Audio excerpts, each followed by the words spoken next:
Did you sign the TikTok order? Yeah, Yes, that was just. President Marcos just just signed it. How many still changing Venezuela, changing power. Are you still committed with Maduro leaving power in Well, Venezuela? we're going to find out about that too, because we're going to probably stop buying oil from Venezuela. We don't need their oil. Another embargo like the first term? Well, could be, but we don't want to buy, we don't have to buy their oil. We have plenty of oil for ourselves, so President Trump, that'll change Venezuela quite a bit. President Trump, there was a lot of concerns about this during the campaign. A question that only works today. Are you a dictator on day one?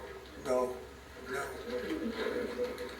I can't imagine even being called that. No, I believe in the sanctity of the vote.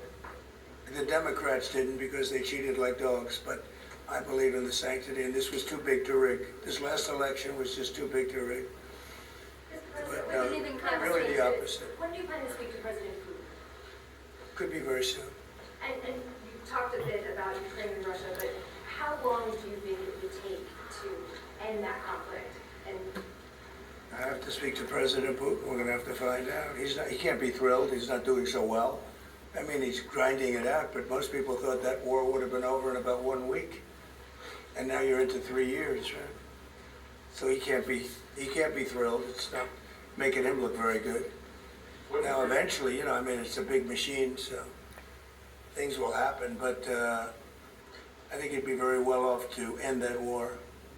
We have numbers that almost 1 million Russian soldiers have been killed. About 700,000 Ukrainian soldiers are killed. Russia's bigger, they have more soldiers to lose. But that's no way to run a country. What did your TikTok order do, Mr. President? Just gave me the right to sell it or close it. Essentially with TikTok, I have the right to either sell it or close it.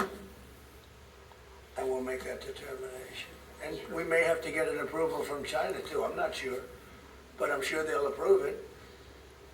And if they don't approve it, it would be somewhat of a hostile act, I think. But it's good for China if it gets approved. Mr. President, so you're not guaranteeing that TikTok will be around after 90 days from today? No, but it could very well be. It makes sense for it to be, because it's got tremendous value. But if we create the value by approving, in other words, that approval gives it tremendous value. If that's the case, then we should be entitled to 50% as a country. You understand? You haven't heard that one before, right? That's called a joint venture. And nobody ever thought that way before. Well, I don't know. I think you have a lot of people that would be interested in TikTok with the United States as a partner. Mr. President, what was it like walking into the Oval Office this evening? Oh, what a great feeling. One of the better feelings I've ever had. Do you like this count better now than 2017? Well, we're very experienced now. You would say nobody's ever had experience like I have. I've dealt with some very good people. I've dealt with some very bad people, and I know who the bad ones are and the good ones are. Don't forget, I was very successful in primarily the real estate business. And people used to say, who's worse, a politician or a vicious real estate developer? And I would say, the real estate developer is far worse. But after about 3 months and getting to know scum like Adam Schiff and other people like that, I said, no, actually, real estate people are quite nice by comparison. You said you plan to speak with President Putin soon. What about President Zelensky, and what's your message? Yeah, I would, but he's told me he wants to make a deal. I mean, Zelensky wants to make a deal. I don't know if Putin does, he might not, I don't know. He should make a deal. I think he's destroying Russia by not making a deal. I think Russia's going to be in big trouble. You take a look at their economy, you take a look at the inflation in Russia. So I would hope, I would cut along with him great, and I would hope he wants to make a deal. Mr. President, are you keeping U.S. sanctions on Russia until he makes a deal? Well, sanctions or tariffs. I think the word tariff is much better because it keeps your dollar stronger. I think tariffs are more effective. I mean, I use sanctions on Iran. Iran was broke. When I left office, Iran was broke. They had no money for Hamas or Hezbollah, none. They were flat broke. And October 7th would have never happened. And I think you all know that. It would have never happened. They had no money. Now they're rich, but, you know, they're weakened in a different way. I would say that the one attack by Israel really set them back. It really set them back. The Pages and others. You know, the attack on air defense was a bad attack for. What are you citing now, sir? It's an executive order relating to reforms to the federal workforce, including to the senior executive service. We're getting rid of all of the cancer. I call it cancer. The cancer caused by the Biden administration. How confident are you, Mr. President, that you can keep the ceasefire in Gaza and conclude the 3 phases of the deal? I'm not confident. It's not our war, it's their war, but I'm not confident. But I think they're very weakened on the other side. Do you support the 2 state Gaza, solution? boy, I looked at a picture of Gaza. Gaza is like a massive demolition site. That place it's really got to be rebuilt in a different way. Do you plan to help rebuilding Gaza? I might. You know, Gaza's interesting. It's a phenomenal location. On the sea, best weather. You know, everything's good. It's like some beautiful things could be done with it, but it's very interesting. But some fantastic things could be done with Gaza. How do you see the future in governance for Gaza? Well, it depends. I can't imagine you could have, well, you certainly can't have the people that were there. Most of them are dead, by the way, but most of them are dead. But they didn't exactly run it well. Run viciously and badly. So you can't have that. Mr. President, on TikTok, sir, would you pause any decision on Chinese tariffs until you know what the resolution on TikTok will be? Are those things No, connected if at all? China didn't approve it, we could put tariffs on China. Don't forget, China charges us tariffs and we charge them very little, except for what I did. I put a lot of, we took in hundreds of billions of dollars. But until I came along, China never paid 10 cents to this country. They ripped us off and they never paid anything. But like if we wanted to make a deal with TikTok and it was a good deal and China wouldn't approve it, then I think ultimately they'd approve it because we'd put tariffs on China. Maybe. I'm not saying I would, but you certainly could do that. And if we said, well, if you're not going to approve it, then that's a certain hostility, and we'll put tariffs of 25, 30, 40, 50%, even 100%. And if we did that, I think they'd approve it. President Trump, you've seen the other living presidents a couple times in the last few months. If you ever had to call on one of them for advice, hey, who's going on here? Which one would you call? It's an interesting. Well, I thought Bill Clinton was a very good politician. I don't think he was used properly. I think they disrespected him. When Hillary was running, he came back and he said, you know, you better get up to Michigan and Wisconsin. You remember that, Peter? Every house has a Trump sign on it. And they all laughed at him because the Republicans hadn't won Michigan or Wisconsin for decades, long time. And they all laughed at Bill Clinton. Like, the hell does he know? And he turned out to be right because I won both of them. And then we just won both in this election too. We won Wisconsin and Michigan and every other swing state. We won all the swing states, all 7. They talked about 7 swing states. We won them all. So, but Bill Clinton he had a great political sense, I think. You looked like you were having a good conversation with President Obama at President I Carter's was. funeral. And you'd like to know what it was? Everybody wants to know. And I wouldn't want to laugh, but we were having some crazy conversation. Why do you asking a question like that? I don't think you want to know.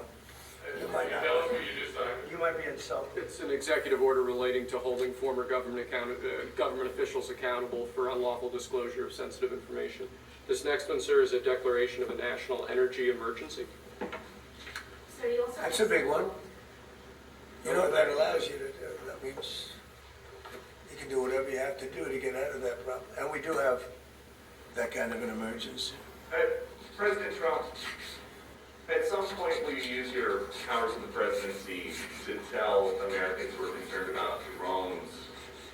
Yeah. A few weeks Good. ago, Yeah. what exactly I will. Can you tell us now? In fact, I'd like to know because I just got here. What do you think? I just came here, I've been here for what, 15 minutes now? Do people listening, because this is still out And loud? I gotta read this letter too, because of you, I found this letter. I can read it for you. It's interesting. Yeah, I know you would. Your father would too. But is it anything, Mr. Owens, is it anything that people need to be worried No, about? I think it's terrible. I would like to find out what it is and tell the people. And can you commit to some kind of? In fact, I'd like to do that. Could we find out what that was, Susie? Okay? Yeah, why don't we find out? Immediately. I can't imagine it's an enemy or there would have been, people would have gotten blown up all over. Maybe they were testing things. I don't know why they wouldn't have said what it was. They had a lot of them flying over Bedminster, which is interesting. And with the events today and yesterday, was everything moved inside just for cold weather, or was there some kind of security? No security. Because they had everything shut down to drones. You can shut that down pretty easily if you're sophisticated. They're very sophisticated, these people. No, it was just cold weather. And we made a good move because, first of all, I thought it was incredible in the Capitol today. You know why I liked it? Because I got great reviews on that speech. I got great reviews. Can you believe it? They actually were fair. This is Maybe the fake news is changing. unleashing energy Yeah, production. unleashing energy production. But I thought it was, I think having it in the Capitol is great. It's obviously, you can take care of the people you have to take care of. The city was booming. And if we would have done it outside, people would have been hurt because it was really cold. It was like, looked sunny. But when you stood outside for 10 minutes, people were running back in. It was really cold and really windy. The wind brings it down a lot. So we made the right decision. You couldn't have stayed, I don't think you could have had it out. You know how cold it was today. It was, people went out for a little while just to test it. They couldn't stay out more than 10 minutes. They all came back in. So we would have had a disaster if we did that, and people would have been hurt. The unlawful disclosure deal, is that related to the Hunter Biden situation? Which one? The one on unlawful disclosures by federal officials, is that related to? No, I think it's just more general than that. It's not Hunter Biden. I was surprised that President Biden would go and pardon his whole family, because that makes him look very guilty. I could have pardoned my family. I could have pardoned myself, my family. I said, if I do that, it's going to make me look very guilty. I don't think I'd be sitting here, frankly. If I did that, I don't think I'd be sitting here right now, because I would have shown that you're guilty. But by pardoning his brother or brothers, by pardoning all of those people that he pardoned, by pardoning J6, the Unselect Committee, they destroyed all of the documents. They deleted all of the information. There's no information. And a lot of the information pertains to Nancy Pelosi because she was given you know this, it's on tape with her daughter. Nancy Pelosi was responsible for not taking advantage of 10,000 soldiers or 1,000. You wouldn't have you could have used 400. It was a relatively small crowd. It wasn't the crowd that was at the mall. It was a small crowd. So I was a little bit surprised that he did it, because it makes him look guilty. He's going to have to live with it. Now, with that being said, it's unbelievable precedent it creates for a president. But the precedent is unbelievable. Now maybe every president that leaves office, they're going to pardon every person they ever met, so they don't have some lunatic like deranged Jack Smith, who's a total lunatic, by the way. Not a smart guy, he's a dummy. But we beat the hell out of him. And I helped my reputation. Do you think you have to do the same thing at the end of this term? Well, I guess now I have precedent to do it. I wouldn't want to do that. No, I think it makes you look very guilty. I think it makes Biden look very bad, very weak, and very guilty. And, he pardoned everybody. How about this J6 committee? Why is he pardoning them? The reason is because if you delete and destroy documentation, everything, they have nothing, because they were guilty as hell. They rigged it. It was a rigged deal. And when you do that, they look very bad, but I was a little surprised he did it. Liz Cheney, I mean, she's a lunatic. And she lost by the greatest margin in the history of a politician running for Congress, like 40 points. The reason it was the greatest is because anybody losing that badly is going to drop out.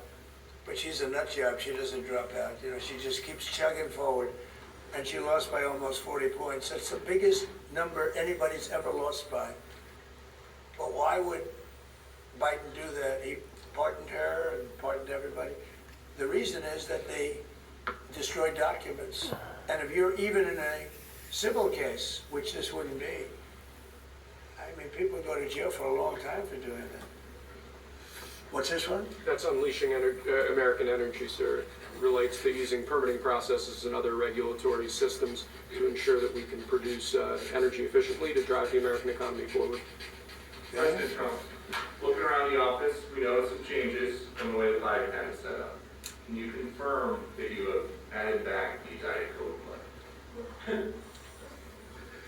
I think this, first of all, I just got here. So my people came in. They have extraordinary decorator sense, right? Let me just see some of the pictures. Oh, that's a good one. I could live with him. I could live with George Washington, I can tell you. I could live with Thomas Jefferson. I could live with most of them. They took a very safe route. They don't have any bad ones up there.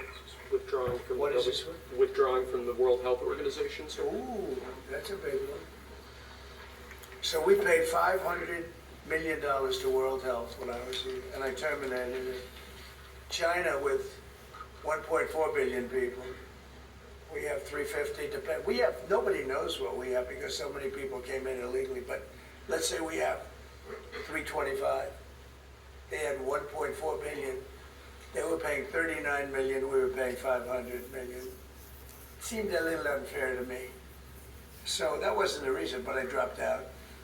They offered me to come back for 39 million. In theory, it should be less than that, but you know. And when Biden came back, they came back for 500 million.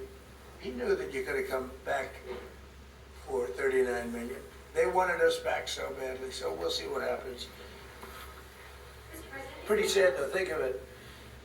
China pays 39 million and we pay 500 million. And China's a bigger country. Mr. President, you spoke about inflation today in your remarks. What actions are you taking today that will have a direct impact for Americans on their everyday costs to bring the Well, costs down? the biggest thing and factor for inflation is energy.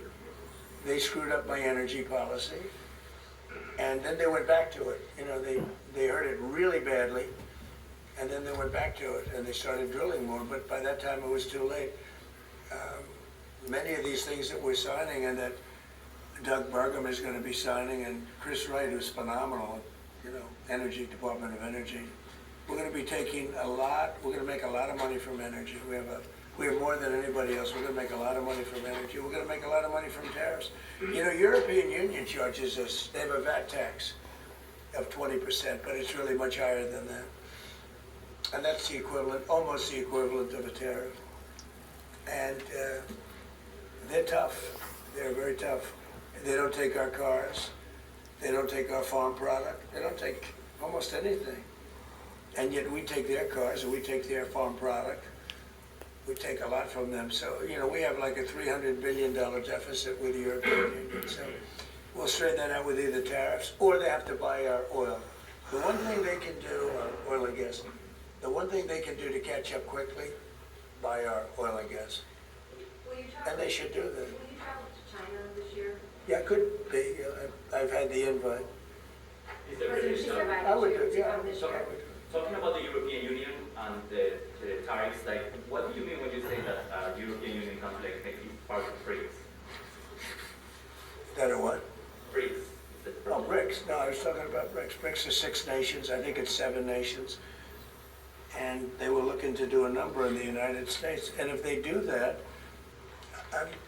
they won't be happy about what's going to happen to them. Are you still considering a universal tariff, Mr. President, on all countries? I may, yeah, but we're not ready for that yet. We may put it wrap it.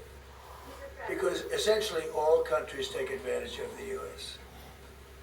We don't make any good deals in the U.S. It's amazing in a way that we exist. We don't make good deals. We don't have any good deals.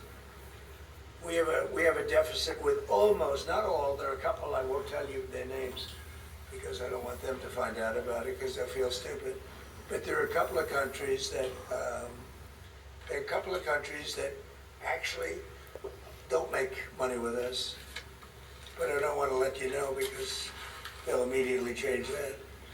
But we're gonna do, I tell you what, our country has an amazing economic future. I really believe that. What kind of universal tariff did you do? Well, you put a universal tariff on anybody doing business in the United States because they're coming in and they're stealing our wealth, they're stealing our jobs, they're stealing our companies, they're hurting our companies. So you put a tariff on to keep them from doing that. Mr. President, you described yourself as a whole bunch of billionaires today. President Biden has his farewell address concerned about an oligarchy. I was wondering if you could respond to that. Well, he had a lot of guys, and then they found out that he didn't know what the hell he was talking about, and I think they deserted him. They deserted him, those same guys. Look, I don't make pretense of smart guys, but there are a lot of smart people around, but they did desert him. They were all with him, every one of them. Now they're all with me, I don't know. It's not gonna get anything from me, I don't need money. But I do want the nation to do well, and they're smart people, and they have, they create a lot of jobs. And if they don't do it, China's gonna do it. You know, what they've done is they've taken industries and they've taken it away. They outsmarted China. And, we sort of like that. It's okay. They've done a great job. A lot of them, not all of them. Protecting women from radical gender ideologies. Ooh. Mr. President, going back to the World Health Organization, you were the president during COVID. Don't you see the importance of organization like that to coordinate a global response? Sure, I do, but not when you're being ripped off like we are by the World Health. World Health ripped us off. Everybody rips off the United States, and that's it. It's not going to happen anymore. Thank you very much, everybody. All right, guys, let's go. One last one, sir. This is your Martin Luther Thank you, King guys. proclamation. Thank you, President. Thank you, sir. Thank you, President. Thank you very much. Thank you. Let's go. Thanks, President. Thank you, guys. Let's go, guys. Well, we have just been watching the new president sign a batch of executive orders and talking at great length to reporters as he did it. Most notably, in the first one he signed at the White House, one granting executive clemency, pardons, and sentence commutations for January 6 rioters, when the president earlier today called J6 hostages. Other orders declared an emergency at the southern border, also pulling out of the Paris Climate Treaty, working toward eliminating birthright citizenship and reversing some 78 Biden-era executive actions, seen as Jeff Zeleny starts us off tonight. So, Jeff, let's start with the pardons and commutations. It's some 1,500 in all. There are about 1,580 convictions. Anderson, an extraordinary scene right there. I mean, after whitewashing the history and the events of January 6th, really ever since it happened, President Trump, in the first hours of taking office, essentially tried to wipe away and did wipe away the charges with a mass group of pardons and the commutation of 14 sentences. So we now have our question answered. If he is going to make a distinction between the violent offenses that we saw with our own eyes, that were seen around the world on January 6th, versus the people who just happened to be sort of standing around. He treated everyone the same. So that certainly at the end of this day, he was speaking out and at a rally earlier. We should point out, I mean, we're talking about the leader of the so-called Proud Boys, Enrique Right. Tarrio. And the Oath Keepers. And the Oath Keeper, Stuart Rhodes. Stuart Rhodes, I believe, had an 18-year sentence. Enrique Tarrio had 22 years. I believe Enrique Tarrio is already in the process of getting released, or at least has been, is going to be getting out. I mean, that's extraordinary. He also continued to spread lies that the FBI was behind this or involved in this in some way, as well as agitators, which, again, is just not the case. It's not the case, and it's likely a good thing that his Attorney General nominee Pam Bondi has already had her confirmation hearing, because this certainly would come up in that, and this is something that the Justice Department will have to deal with it. But look, this was the he's also we got an incredible look at his first look at the Oval Office once again. He said he was so happy to be back. It's one of the most beautiful places. And then in an also extraordinary moment in a series of them, he opened the drawer of the Resolute desk and pulled out the note from President Biden and sort of joked, should I read this aloud? It said 47 on it. Of course, he is the 47th president. But Anderson, just a litany of executive orders, executive actions. But on immigration, those also are very serious. He again has been talking about that all day long and throughout the campaign, largely picking up where he left off and declaring a national emergency, declaring the cartels a terrorist organization, leaving the door open to special forces going into Mexico. So on a variety of fronts, making good on what he's been talking about he would do on day one. And now, of course, the levers of government will have to react to all of this. But clearly, he's very happy to be back in the Oval Office, and so much different than 8 years ago when he walked in for the first time. Now he knows exactly what he wants to do.